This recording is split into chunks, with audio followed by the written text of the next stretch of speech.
दृष्टि दोष पर न्यूमेरिकल लगाते हैं।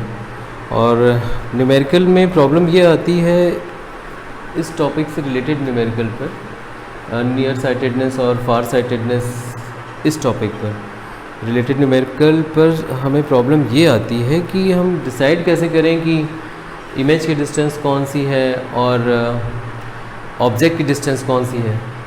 ये प्रॉब्लम मोस्टली लोगों को आती है। तो चलो हम ये न्यूमेरिकल से समझेंगे।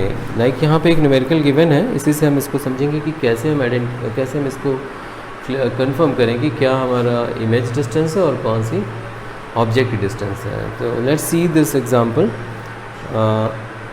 निकट दृष्टि दोष से पीड़ित एक व्यक्ति अधिकतम 10 मीटर की दूरी तक देख सकता है। इसे इस दोष के निवारण हेतु किस फोकस दूरी व क्षमता का लेंस प्रयुक्त करना होगा।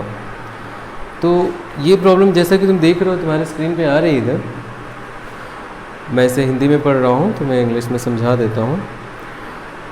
तो एक कोई व्यक्ति है, एक कोई इंसान है जिसको शॉर्ट साइटेडनेस है और वो 10 मीटर तक की, जो कि यहाँ हम लोगों ने बनाया भी है फिगर में, 10 मीटर तक की डिस्टेंस पे जो ऑब्जेक्ट होंगे उन्हें क्लियरली देख सकता है, उसके आगे नहीं देख सकता।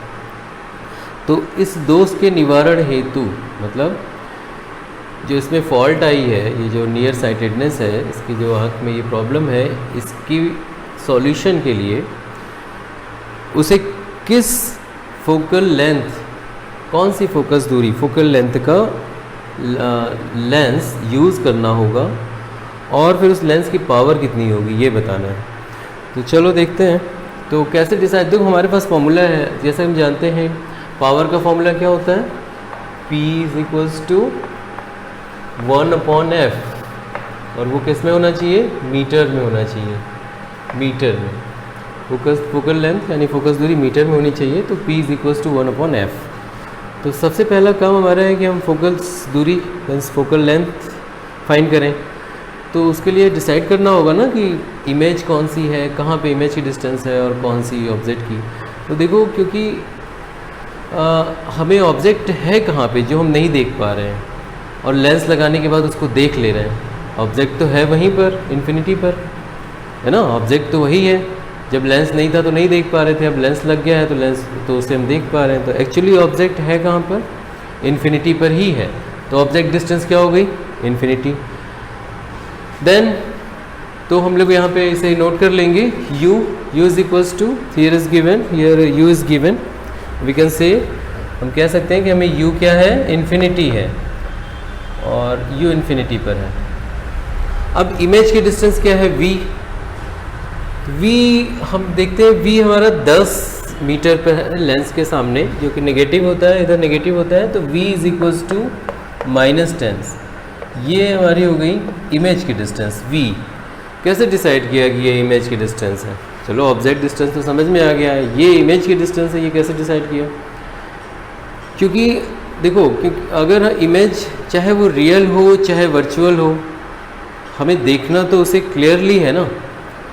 तो क्लियरली हमें दिख कहाँ से रहा था, पहले ही क्वेश्चन में कहा गया 10 मीटर से, हमें 10 मीटर से क्लियरली दिखता है, उसके आगे नहीं दिखता। तो चाहे तो इमेज जो भी बन रही हो, चाहे रियल बन रही हो चाहे इमेज बन रही हो, वो हमें अगर साफ देखना है तो उसे कहाँ बननी चाहिए, 10 मीटर भी बननी चाहिए। इसका मतलब यहाँ से जो वर्चुअल इमेज, जो यहाँ से देखो, जो लाइट यहाँ से बेंड हुई है और पीछे बढ़ाने पर जहाँ मिल रही है, वो जो वर्चुअल इमेज बनेगी इसकी वजह से, वो कहाँ बननी चाहिए, वहीं बननी चाहिए जहाँ से हम साफ साफ देख सकते हैं। अदरवाइज़ फ़ायदा क्या है, चाहे वो रियल इमेज हो, अदरवाइज़ वर्चुअल इमेज हो और फिर रियल इमेज हो। वर्चुअल को क्या बोलते हैं हम लोग हिंदी में, आभासी प्रतिबिंब, और रियल को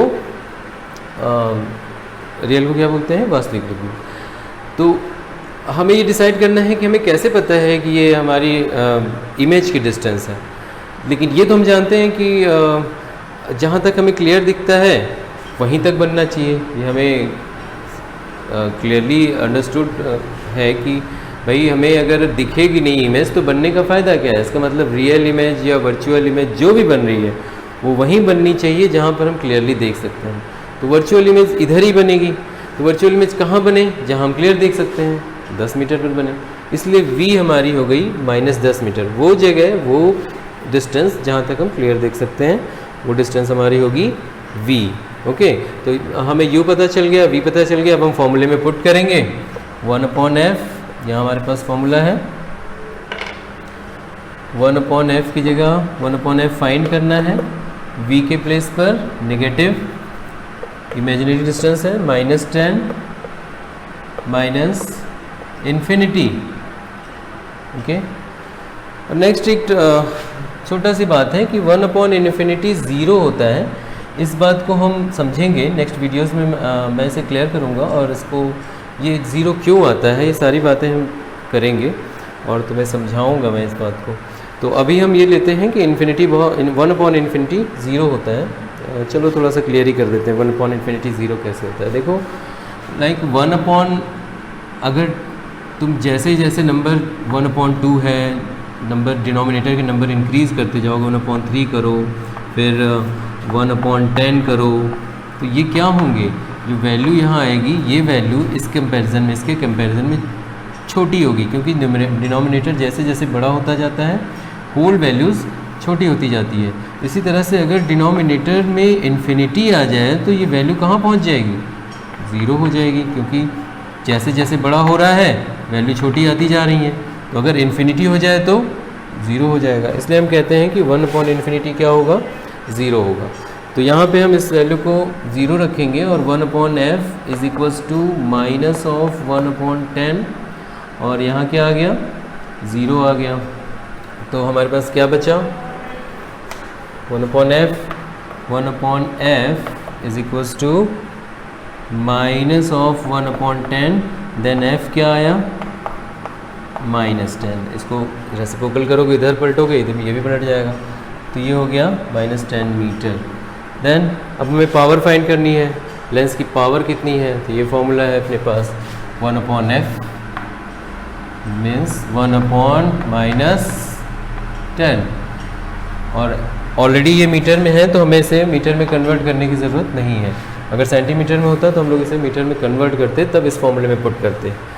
अभी ये ऑलरेडी मीटर में है तो हम डायरेक्ट रख दे रहे हैं, और 1/10 कितना होता है, 0.1। ये आ गई फोकल लेंथ, सॉरी पावर आ गई, और पावर को हम किस में मेज़र करते हैं, डायोप्टर में, 0.-0.1 डायोप्टर। दैट मीन्स इस इंसान को -0.1 पावर का कौन सा लेंस यूज़ करना होगा, कॉन्वेक्स लेंस, मतलब अवतल लेंस यूज़ करना होगा। ओके, तो एक क्वेश्चन ये हो गया। नेक्स्ट क्वेश्चन देखो,